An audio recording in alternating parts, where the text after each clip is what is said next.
नमस्कार दोस्तों, आपका स्वागत है आपके अपने चैनल पी शुक्ला में।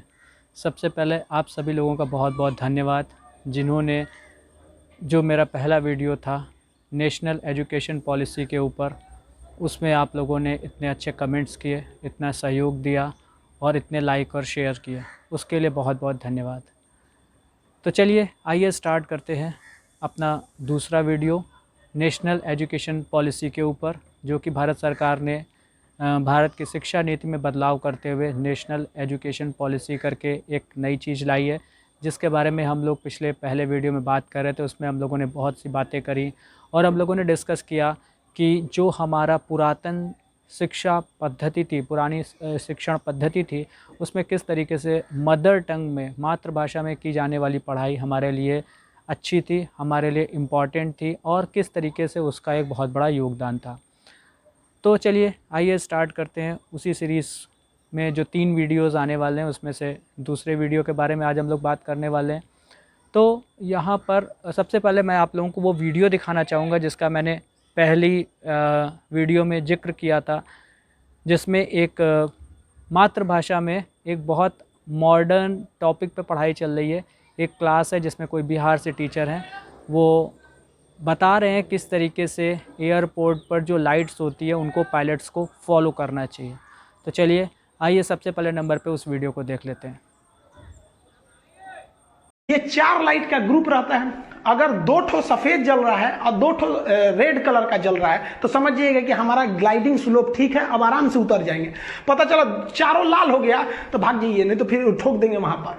तो लैंडिंग के समय ध्यान रखना चाहिए कि जो आपका टच डाउन पोजीशन है वहां की पापी लाइट्स ठीक से हैं या नहीं है। अब पापी लाइट्स भी ठीक ठाक है, एक 2 ठो व्हाइट 2 ठो रेड है। अब यहाँ टच डाउन में भी टच करा दिया। अब ये अभी ना पता चला टच डाउन में तो ठीक कराया, कहीं मोड़ लिया दाहिने बाएं तो उतर जाएगा खेत में। तो उसके लिए रनवे का किनारा पता रहना चाहिए, जिसे हम एज लाइट कहते हैं। तो एज लाइट वहां पे एज सफेद पट्टी थी, तो यहाँ पे भी एज लाइट होता है जो सफेद कलर का होता है। साइड साइड में यहाँ ऐसे आप देखेंगे साइड साइड में यहाँ पे लगा हुआ है, ये एज लाइट को दर्शाता है। वहां पर एज लाइट के बीचों बीच में कौन सा लाइट होता है? बीचों बीच वाला सेंटर लाइन हो गया। तो बीचों बीच में व्हाइट कलर का हो गया, ये सेंटर लाइन हो गया।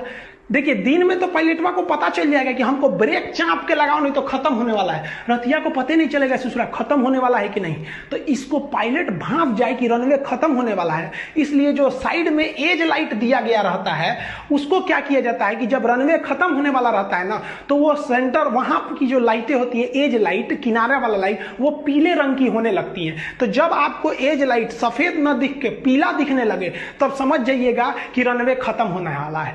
लेकिन पायलटवा का मेन ध्यान सेंटर लाइनवा पे होता है, वो एज लाइटवा को नहीं देखता है, देखता है बीचे में रखना है एकदम। तो क्या किया जाता है कि जब रनवे खत्म होने वाला रहता है तो सेंटर लाइन को सफेद ना करके बीच बीच में लाल लाल बत्तियां लगा देता है। तो समझ जाता है ये ससुरा ये लाल हो रहा है, तो बगलिया में देखा ये पीला हो गया, मार मार चाप चाप, मिश्रा जी चापिए, रोकिए रोकिए, ना तो उलट जाएगा वो पट्टी। तो तुरंत ब्रेक लगा के रोकता है, नहीं तो हिल जाएगा उनने जाके। अब रनवे पे मान लीजिए ब्रेक लगा के रोक दिया तो क्या रनवे पे खड़ा रहेगा कि यही जा रुको, यहाँ पे यहीं पे सवारी भरवा, चलो दिल्ली पटना मुंबई ग्वालियर इधर उधर चल, वहां टेम्पू भर रहा है, पता चला पिछवा से कोनो दूसरा लैंड करके ठोक देगा, उड़ जाएगा जा पटना। तो उसको साइड में ले जाना होता है। तो जो साइड में जाने वाला रास्ता होता है उसे कहते हैं टैक्सी वे। टैक्सी वे की जो लाइटें होती हैं वो ब्लू कलर की होती हैं। जो टैक्सी, अब बहुत सारे रास्ता रहता है, कोनों में घुस जाएंगे, चल लो भाई साहब, और लगा दिए, पता चला उधर दुबई की जहाज जाना था और आपको सब। कि दोस्तों आपने देखा कितने मज़ेदार तरीके से ये महोदय पढ़ा रहे हैं। जो भी है मुझे नहीं पता इनका नाम, कहाँ से हैं, कहाँ पे पढ़ा रहे हैं, क्या इनकी ऑडियंस है मुझे नहीं पता, बट कितने अच्छे तरीके से पढ़ा रहे हैं। सबसे मज़ेदार चीज़, मिश्रा जी ब्रेक चापिए चापिए चापिए, रनवे ख़त्म हो रहा है। और वो दूसरा एग्जाम्पल वो टेम्पू वाला, आ जाओ दिल्ली आ जाओ, मुंबई आ जाओ, इलाहाबाद आ जाओ, बिहार आ जाओ। वो मतलब कितने इंटरेस्टिंग तरीके से पढ़ा रहे हैं। अब आप सोचिए, आप और हम यदि ऐसी किसी क्लास में बैठे हों, ऐसी किसी क्लास में पढ़ाई कर रहे हो, तो कितना ज़्यादा इन्जॉयमेंट के साथ पढ़ेंगे। और जब भी कोई चीज़ हम लोग अपने दिमाग में इन्जॉयमेंट के साथ ब्रेन में फीड करते हैं, वो लंबे समय तक रहती है और बिना मेहनत के हम लोग उसको ज़्यादा समय तक यूटिलाइज़ कर पाते हैं। तो आज के इस वीडियो में हम लोग इसी चीज़ को लेकर के बात करेंगे कि किस तरीके से मातृभाषा का योगदान होता है और किस तरीके से कोई भी चीज़ यदि हम लोग साइंटिफिक तरीके से, वैज्ञानिक तरीके से कोई भी चीज़ सीखना चाहें, समझना चाहें तो हमारा दिमाग किस तरीके से काम करता है उसके बारे में बात करेंगे। आप लोगों की दया से, आप लोगों की कृपा से जो कुछ थोड़ा बहुत इस टीचिंग की फील्ड में, शिक्षण की फील्ड में जो मुझे अनुभव प्राप्त हुआ है, उसी अनुभव के बेसिस पर मैं कुछ बातें आपसे करना चाहूँगा। सबसे पहले नंबर की चीज़, जो भी चीज़ हम लोग सीखना चाहते हैं, जो भी चीज़ हम लोग ग्रहण करना चाहते हैं, जिस किसी भी कॉन्सेप्ट को, जिस किसी भी टेक्निकल कॉन्सेप्ट या नॉन टेक्निकल कॉन्सेप्ट को ग्रहण करना चाहते हैं, उसके लिए सबसे पहले नंबर पे हमारा ब्रेन किस तरीके का होना चाहिए, हमारे ब्रेन को किस तरीके से उसको एनालाइज करना चाहिए कि हम लोग कम मेहनत में ज़्यादा चीज़ सीख लें। तो इसके लिए मैं आपको सबसे पहले एक छोटा सा एग्जाम्पल देता हूँ। अपने घर में आप लोगों ने देखा होगा कि हम लोगों की जो माँ होती हैं, वो कहा जाता है कि माँ से बड़ा और सबसे पहला गुरु जो होता है वो माँ ही होती है। माँ से बड़ा गुरु कोई नहीं होता, क्योंकि माँ ही ऐसी होती है जो जब तक साथ रहती है निस्वार्थ भाव से आपका भला ही सोचती है। भले ही आप उसके बारे में भला सोचें या ना सोचें, डजेंट मैटर, निस्वार्थ भाव से, आपको बदले में कुछ नहीं चाहिए। तो उन्हीं की बात कर लेते हैं। तो सबसे पहले नंबर पर जब भी कोई चीज़ हम लोग, बच्चा कोई भी चीज़ सीखता है, नई नई चीज़ सीखता है, पहली बार देखता है, तो उसकी माँ उसको किस तरीके से बताती है। माँ बताती है कि ये कीड़ा सबसे पहले बताती है किसकी तरह, मतलब पूरी प्रॉपर्टीज़ बताने जाएगी तो शायद बच्चा उस तरीके से विजुलाइज ना कर पाए, उस तरीके से उस चीज़ को समझ ना पाए। तो माँ क्या कहती है? माँ कहती है ये कीड़ा छिपकली की तरह है।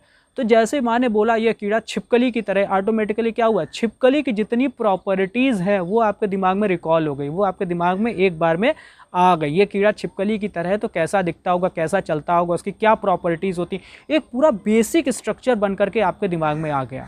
तो मैं ये एग्जांपल क्यों ले रहा हूँ? मैं ये एग्जांपल इसीलिए ले रहा हूँ क्योंकि जब आप कोई भी चीज़, नई चीज़ सीखना चाहते हैं तो आपके दिमाग में पहले से क्या चीज़ स्टोर है, यदि आप उसको यूज़ करके सीखेंगे तो बहुत आसानी से, बहुत इफ़ेक्टिव वे में आप वो चीज़ सीख सकते हैं। ये मैंने एग्जांपल लेने का एक और भी तरीका है कि जो हम लोगों की शिक्षण पद्धति होती है, जो हमारी सीखने की प्रक्रिया होती है, वो आपकी लोकल होती है। लोकल होने का मतलब है कि वो ऐसा नहीं है कि कोई शिक्षण की एक प्रक्रिया, एक भाषा या एक कोई भी चीज़ आप पूरे देश में एक साथ लागू कर सकें।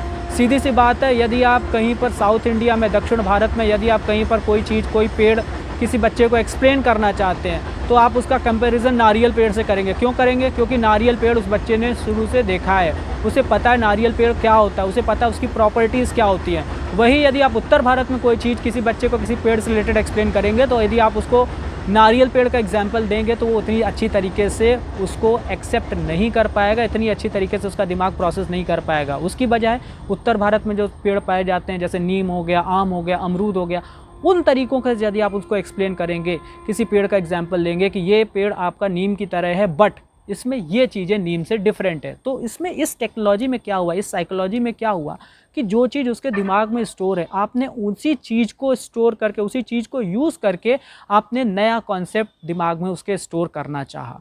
तो ये जो मैं इतने सारे एग्जाम्पल्स ले रहा हूँ, जो मैंने जो माँ वाली बात की, किस तरीके से हम लोगों का जो नेचुरल, जो प्राकृतिक तरीका है किसी भी चीज़ को सीखने का, वो ये होता है कि पहले नंबर पे दिमाग में जो चीज़ स्टोर है, यदि आपने उससे कंपैरिजन कर दिया और उसके बाद आपने बताया कि ये कीड़ा छिपकली की तरह दिखता है लेकिन इसमें छिपकली से ये डिफरेंसेस है, तो आपके दिमाग को सिर्फ उन डिफरेंसेस को नोट डाउन करना पड़ेगा, उन डिफरेंसेस को नोट डाउन करना पड़ेगा, उन डिफरेंसेस के बारे में स्टोर करना पड़ेगा। बट यदि आपने उसी कीड़े को शुरू से एक्सप्लेन करना शुरू किया, ये कीड़ा है, इसके 4 पैर है, 1 नाक है, 5 मुँह है, तो दिमाग को ज़्यादा मेहनत करनी पड़ेगी। तो जब हम लोग ये बात करते हैं कि यदि कोई दक्षिण भारत में कोई बच्चा सीख रहा है तो उसको डिफरेंट तरीके से सिखाया जाना चाहिए, यदि कोई बच्चा उत्तर भारत में सीख रहा है तो उसको डिफरेंट तरीके से सिखाया जाना चाहिए, तो हम लोग शॉर्ट में ये कह सकते हैं कि आसपास में जो उसका लोकल इकोसिस्टम है, यदि आप उसकी मदद से किसी बच्चे को कोई भी चीज़ सिखाएंगे तो बहुत जल्दी सीख लेगा।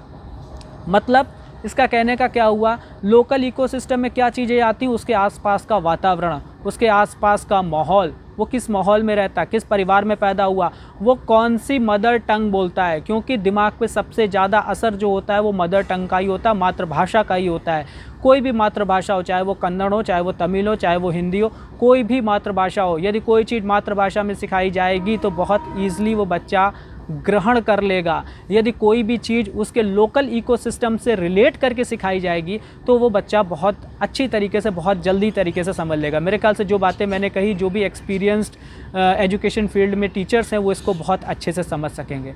तो हमारे दिमाग को, जो मैंने पहले वीडियो में भी जिस बात पे स्ट्रेस दिया, वो ये कि हमारे दिमाग को कम से कम मेहनत करके जितनी ज़्यादा से ज़्यादा चीज़ें सीखने को मिलेंगी, हमारा दिमाग उतना अच्छा रिस्पॉन्ड करेगा, हमारा दिमाग उन कॉन्सेप्ट्स को उतना अच्छा स्टोर करेगा। अब यदि कोई गांव का बच्चा है, गली में खेलने वाला बच्चा है, उसके घर का माहौल इस तरीके का है कि वहाँ पर ठीक से शुद्ध हिंदी तक नहीं बोली जा सकती है, जबकि उसके आसपास की जो बोलचाल की लैंग्वेज है वो हिंदी है, वहाँ पर भी अपभ्रंश हिंदी के शब्द बोले जाते हैं। और वो बच्चा जब 2 2 4 2 3 6 याद करेगा, रटेगा, वो पढ़ लिख तो सकता है पर उसके अंदर नॉलेज नहीं आएगी। पढ़ना लिखना और नॉलेज दोनों डिफरेंट चीज़ें हैं। बहुत से ऐसे लोग हैं जो कभी स्कूल नहीं गए लेकिन फिर भी उनके पास नॉलेज है, वो पढ़े लिखे नहीं है, उनके पास नॉलेज है। यदि हम लोग बात करें अपने बाबा परदादा की, उस समय यदि कोई व्यक्ति 8वीं भी पास है, उसे बहुत पढ़ा लिखा कहा जाता था। तो उस एजुकेशन सिस्टम में क्या चीज़ थी? उस एजुकेशन सिस्टम में नॉलेज थी,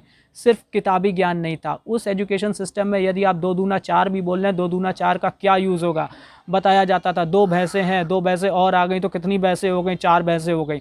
इस तरीके के यदि हम उसको मातृभाषा में सिखाएंगे तो बहुत अच्छा होगा और हमारे यहाँ का जो रिसर्च एंड डेवलपमेंट वाली चीज़ है वो बहुत अच्छी निकल करके आएगी और हम लोग उस दिशा में काम करेंगे। मेरा जो उद्देश्य है वो ये है इस सब चीज़ों के पीछे कि मैं जब कहीं किसी गांव में देखता हूं कि कोई बहुत अच्छा, यदि आप गांव में जा कर के देखेंगे, शहरों में तो बच्चे क्या कहते हैं, मम्मी पापा मुझे कार चाहिए, स्कूटर चाहिए, आप गए दुकान से लाए, दे दिया, बात खत्म। पर यदि गांव में देखेंगे तो गांव के बच्चे बोतल के ढक्कनों को जोड़ करके उसके बीच में वो झाड़ू की सीख डाल करके उसमें रस्सी बांध करके खिलौने बनाते हैं। कितना इनोवेटिव दिमाग है। बट कहीं ना कहीं भाषा की समस्या के कारण कहीं ना कहीं जो वो स्कूल भेजे जाते हैं उनमें जो पढ़ाई के प्रति एक शुरू से अरुचि हो जाती है, अरुचि इसलिए हो जाती है क्योंकि बाल मन है, बच्चों का दिमाग है। उनको जब आप कोई चीज़ ये बता करके सिखाएंगे कि बेटा ये चीज़ आप सीख रहे हो, इसका फ्यूचर में ये यूज़ है, तो बच्चे उसको ज़्यादा अच्छी तरीके से सीख पाएंगे और आपके बताने से एक पैर आगे जा कर के उसको इम्प्लीमेंट करने की कोशिश करेंगे कि ये जो चीज़ हमको बताई गई इसमें यदि हम ये चीज़ ऐड कर दें तो क्या होगा। एक जो क्यूरियोसिटी होती है, जो दिमाग में एक जैसे कहते हैं ज्ञान प्राप्त करने की क्षमता होती है, कुछ करके एक्सपेरिमेंट करने की क्षमता होती है, वो ज़्यादा इंप्रूव हो जाएगी। आजकल के सिस्टम में जो जिसे कहते हैं कि इंग्लिश माध्यम की पढ़ाई जिसे कहते हैं, आजकल के सिस्टम में क्या है कि बच्चे 2 2 4 तो समझते हैं, 2 3 6 तो समझते हैं, रट लेते हैं, समझते क्या रट लेते हैं। बस्तों का बोझ बढ़ता जा रहा है, बच्चों के अंदर वो रिसर्च और डेवलपमेंट की क्षमता ख़त्म होती जा रही है, उनके अंदर वो मौलिक चिंतन ख़त्म होता जा रहा है। तो हम लोगों को करना क्या है? हम लोगों को करना ये कि सबसे पहले नंबर बच्चों के अंदर वो मौलिक चिंतन की शक्ति जाए, बच्चे अच्छी तरीके से अपनी चीज़ों को समझ सकें। एक बहुत अच्छी चीज़ कही गई, हमें शिक्षण पद्धति में बच्चों को ये नहीं सिखाना है क्या सोचना है, हमें बच्चों को ये सिखाना है कैसे सोचना है। इस बात पर यदि हम लोग ध्यान देंगे तो बहुत अच्छा होगा। और दूसरी एक चीज़ जो हमारे यहाँ के निकल के आई है, हम लोगों का जिसे हम लोग कहते हैं जो वैज्ञानिक शिक्षण पद्धति है, उसके अंदर हम लोगों ने बहुत एडवांस कर लिया, बहुत ज़्यादा प्रगति कर ली, ऐसा हम लोगों का सोचना है। परंतु फिर भी जो मैंने पहले वीडियो में जो मैंने थोड़ी सी इस बात को छुआ था, क्यों बेरोज़गारी बढ़ती चली जा रही है।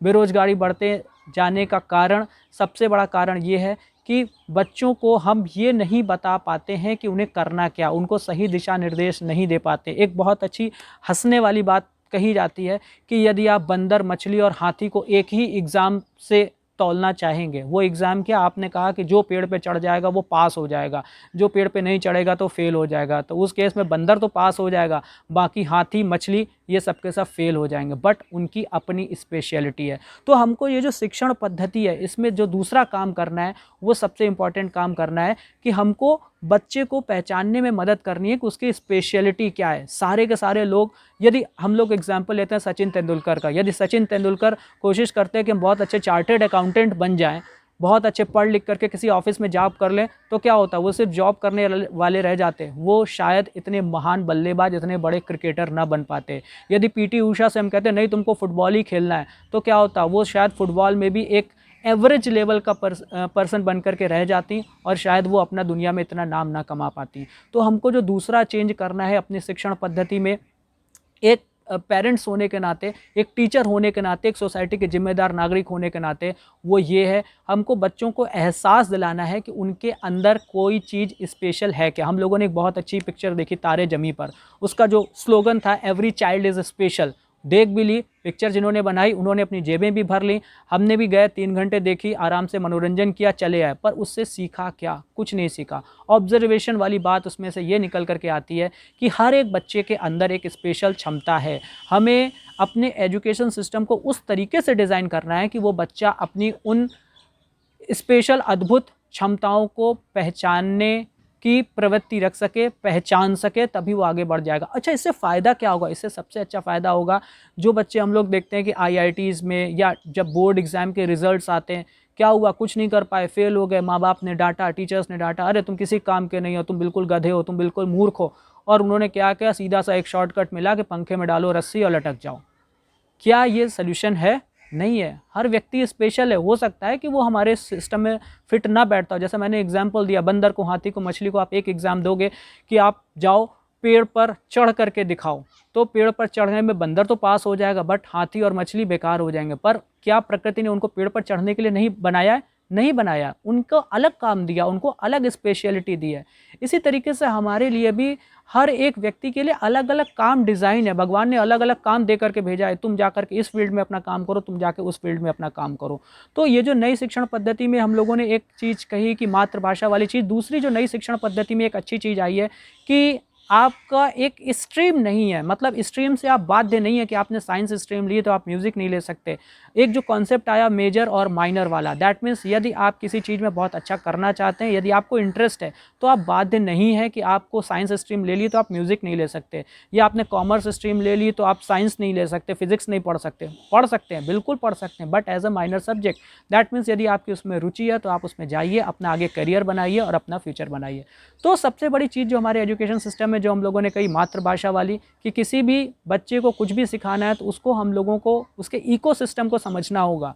यदि आप किसी ऐसे स्कूल में पढ़ाते हैं, ऐसे स्कूल में टीचिंग करते हैं जहाँ पर बहुत ज़्यादा रिच फैमिली से स्टूडेंट्स आते हैं, तो आपके एग्जाम्पल उस तरीके के होने चाहिए। एक और एग्जाम्पल देता हूँ, बहुत अच्छा एग्जाम्पल मेरे दिमाग में आ रहा है। एक जगह से दूसरी जगह जाने के लिए यदि आपसे कोई रास्ता पूछता है, 2 लोग रास्ता पूछते हैं, एक रिक्शे वाला रास्ता पूछता है, तो आप उसको बताओगे भैया यहाँ से आगे जाओगे, तीसरे मोड़ से मुड़ोगे तो तुमको एक बड़ा सा वो बोर्ड दिखाई देगा जिसमें ये पर्टिकुलर साबुन का ऐड है, उसके आगे जाओगे मेनुअल है, मेनुअल के बगल से रास्ता घूम करके गई है, वो पहुँच जाएगा। वहीं यदि आप किसी पैसे वाले को, गाड़ी वाले को रास्ता बताओगे तो आप कहोगे यहाँ से सीधे जाइए, चौराहे पे देखिए एक शॉपिंग मॉल दिखेगा, शॉपिंग मॉल से आगे जाइए, फिर देखिए आपको एक टेलीविज़न की दुकान मिलेगी, वहाँ से जाइए, तीसरी जगह पर आपका डेस्टिनेशन पर पहुँच जाएंगे।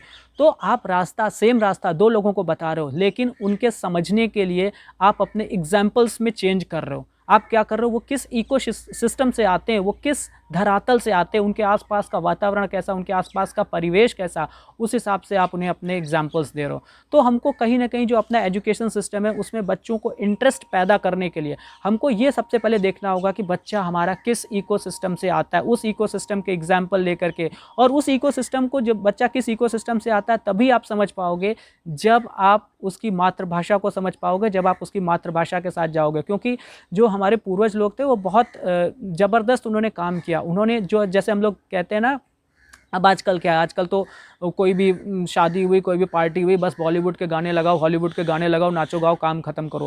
पहले के समय में क्या होता था, पहले के समय में गांव की उस 4 महिलाएं इकट्ठा होती थी, ढोलक बजती थी और लोकगीत गाए जाते थे। यदि आप कभी लोकगीतों को स्टडी करोगे तो उस संस्कृति की, उस परिवेश की, उस इकोसिस्टम की वो छोटी से छोटी माइन्यूट बातें होती जो आपको किताबों में ढूंढने पर नहीं मिलेंगी, वो सारी की सारी चीज़ें उन लोकगीतों में होती थी। लोकगीतों को बनाने वाले लोकगीत जैसे बनते थे तो वो क्रिएटिविटी आती थी कि आपको अपने आप लिखने की क्षमता है, आपको अपने आप समझने की क्षमता है, आपको अपने आप एक्सप्लेन करने की क्षमता है। और उसके अलावा यदि कोई आपके इकोसिस्टम को समझना चाहे तो बस उन लोकगीतों को पकड़ लीजिए, आपको बहुत सारी चीज़ें डिकोड हो जाएंगी कि जिस जगह पर वो लोकगीत डेवलप किया गया है उसका इकोसिस्टम क्या, उनके लोगों के रहने का तरीका क्या है, खाने का तरीका क्या, उठने का तरीका क्या, बैठने का तरीका क्या, ये सारी चीज़ें आपकी डिकोड हो जाएंगी। सो ये बहुत अच्छी एक इनकोडिंग मैकेनिज़्म हम लोगों के पूर्वज हम लोगों के लिए छोड़ करके गए हैं। जो बड़े बुजुर्ग होते हैं वो कुछ कुछ कहावतें कहते हैं, उन कहावतों में बहुत सारी चीज़ें छिपी होती हैं। यदि आप उनको डिकोड करना सीख जाए, उनको पकड़ना सीख जाए, बहुत सारी समस्याएँ सॉल्व हो जाएंगी। तो हमको करना क्या है, हमको हर एक बच्चे को ये आइडेंटिफाई करने में उसकी हेल्प करनी है कि उसकी स्पेशलिटी क्या है। वो सीधी सी बात है, उसका धरातल पे जन्म क्यों हुआ है। ऐसा नहीं है कि सबका जन्म ऑफिस में बैठ करके कंप्यूटर के आगे बैठ करके टाइप करके अपनी ज़िंदगी काट देने के लिए हुआ है। हर एक व्यक्ति के अंदर कुछ ना कुछ स्पेशलिटी होती है। ऐसा कहा भी गया, कोई व्यक्ति पूरी तरीके से बुरा नहीं होता, कोई व्यक्ति पूरी तरीके से अच्छा नहीं होता। बस हमको करना क्या है, हमको वो स्पेशलिटी पहचानी है। और जिस दिन हम लोग अपनी उस स्पेशलिटी को पहचान गए, बिलीव मी, जिस दिन आपने अपनी उस क्षमता को पहचान लिया, अद्भुत क्षमता को पहचान लिया जो आपको समाज से अलग करती है, आप कभी ज़िंदगी में बेरोजगार नहीं बैठोगे। भले ही आप 8वां पास हो, भले ही आप अंगूठा छाप हो, आपको कभी भी रोजगार से रिलेटेड समस्या नहीं होगी। यदि आप थोड़ा सा रिसर्च करेंगे, आदरणीय राजीव दीक्षित जी को सुनेंगे तो आपको वो बहुत अच्छा एक एग्जाम्पल देते हैं। यहाँ पर जब अंग्रेज आए तो अंग्रेज़ों ने यहाँ पर सर्वे किया, दक्षिण से पूरा भारत घूमे, उत्तर से दक्षिण, पूरब से पश्चिम तक। और उसके बाद जब वो अंग्रेज़ जा कर के अपनी वहाँ की अपने देश की पार्लियामेंट में जा कर के जब डिकोड करते हैं, जब बताते हैं कि उनसे पूछा गया कि आपने भारत में क्या देखा, तो वो अंग्रेज़ जो बोलता है वो बोलता है, मैं उत्तर से दक्षिण, पूरब से लेकर पश्चिम तक सब जगह गया, परंतु भारत में मैंने एक भी भिखारी नहीं देखा। क्यों नहीं देखा? भिखारी इसलिए नहीं देखा क्योंकि उस समय भारत की जो शिक्षण पद्धति थी उसमें हर एक व्यक्ति को अपनी स्पेशलिटी पता थी। और यदि आपको अपनी स्पेशलिटी पता है तो आप अपनी उस स्पेशलिटी की मदद से समाज की सेवा कर सकते हैं, धनार्जन कर सकते हैं, नौकरी कर सकते हैं।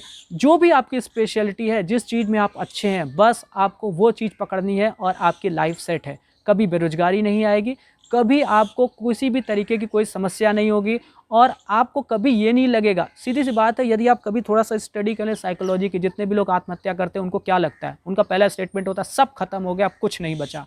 बहुत कुछ बचा है मेरे दोस्त। आप जो भी काम करने जा रहे हो उससे पहले ज़रा अस्पताल में जा कर के देखो कितने लोग हैं जिनके हाथ पैर टूटे पड़े हैं, छोटे छोटे बच्चे, पैर से प्लास्टर बंधा हुआ है, बड़े बड़े ईंटें लटकाए पड़े हैं। यदि आपके सिर्फ हाथ पैर सही सलामत है, इसका मतलब आप अपने आप में बहुत बहुत बहुत धनवान है, बहुत बहुत भाग्यशाली है। तो ये सोचना ज़िंदगी में कभी भी कि सब कुछ ख़त्म हो गया, ये पूर्णतया बेवकूफ़ी की बात है। बस सिर्फ ये चीज़ है कि आप उस हाथी में से है, उस हाथी में से हो जो अपना एग्ज़ाम दे रहा है बंदर के साथ, और एग्ज़ाम इस तरीके से लिया जा रहा है कौन पेड़ पर जल्दी चढ़ जाता है। तो ठीक है, वो एग्ज़ाम आपके लिए नहीं बना, पर आप ज़िंदगी के सारे एग्ज़ाम्स में, सारे के सारे परीक्षाओं में फ़ेल हो गए, ये निहायत ही बेवकूफ़ी भरी बात है। सो प्लीज़ आपको करना क्या है, आपको अपने अंदर और साथ में अपने आसपास वालों के अंदर वो उनकी क्षमता पहचानने में उनकी मदद करनी है जिसके बारे में उनको खुद भी नहीं पता है। यदि आप हनुमान चालीसा पढ़ेंगे तो उसमें एक चीज़ लिखी हुई है, बहुत अच्छी चीज़ लिखी हुई है, आपन तेज समारोह वापे, तीनों लोग हाँकते काँपें। यदि किसी व्यक्ति को अपने अंदर की क्षमताओं का सिर्फ एहसास हो जाए तो तीनों लोग सिर्फ हाँकना गाय भैंसों को नहीं, हाँकते हैं, मतलब उनको चिल्ला करके किनारे करते हैं, सिर्फ चिल्लाने भर से तीनों लोग काँपने लग जाएं, बहुत बड़ी चीज़ है। तो करना क्या, हमको अपने एजुकेशन सिस्टम को इस तरीके से बनाना है कि जिसमें बच्चा बैग का बोझ ना ढोए, उसके अंदर नॉलेज आए, ज्ञान आए और उसको कम से कम मेहनत में ज़्यादा से ज़्यादा अच्छा से अच्छा कॉन्सेप्ट समझ में आए। जो हम लोगों ने स्टार्टिंग में वीडियो देखा उसमें जब कभी भी वो पायलट वो रनवे पे लाइट्स देखेगा तो उसे यही याद आएगा, अरे Mishra ji Chapo Chapo, break Chapo, जल्दी चापो। तो इतना ही मुझे कहना था आज के इस सेकेंड वीडियो में, जो कि आपका नेशनल एजुकेशन पॉलिसी के ऊपर था। धन्यवाद मित्रों, और प्लीज़ लाइक, शेयर और सब्सक्राइब करना नहीं भूलिएगा। मेरी फेसबुक, ट्विटर, इन सारी के सारी जिनसे आप मुझसे कांटेक्ट कर सकते हैं, उन सभी के लिंक आपको डिस्क्रिप्शन में मिल जाएंगे। बहुत बहुत धन्यवाद।